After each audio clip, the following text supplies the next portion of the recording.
சங்கீதம் 69 அதனுடைய 19வது வசனம், தேவரீர் என் நிந்தையையும் என் வெட்கத்தையும் என் அவமானத்தையும் அறிந்திருக்கிறீர்.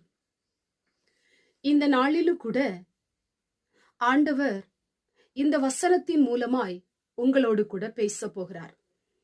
உங்க வாழ்க்கையிலே நிந்தையையும் வெட்கத்தையும் அவமானங்களையும் நீங்கள் சுமந்து கொண்டிருக்கலாம்.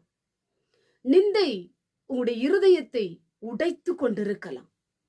நிந்தை உங்க வாழ்க்கையில இருக்கிற சந்தோஷத்தையும் மகிழ்ச்சியையும் அழித்து கொண்டிருக்கலாம்.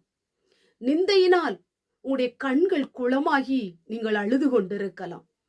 அவமானம் என்னால சகிக்க முடியல, என்னால தாங்கிக் கொள்ள முடியல, ஏன் எனக்கு இந்த அவமானங்கள், ஏன் எனக்கு இந்த வெட்கங்கள், ஏன் எனக்கு இந்த நிந்தைகள் என்று சொல்லி நீங்கள் புலம்பிக் கொண்டிருக்கலாம். இந்த நாளிலும் கூட கர்த்தர் உங்களுடைய நிந்தையும் அவமானத்தையும் வெட்கத்தையும் அறிந்திருக்கிற தகப்பனா இருக்கிறார். இன்றைக்கு அவமானத்தின் கதவுகள், நிந்தையின் கதவுகள், வெட்கத்தின் கதவுகள் மூட போகிறது. ஒரு அதிசயத்தின் கதவு உங்களுக்காக திறக்க போகிறது.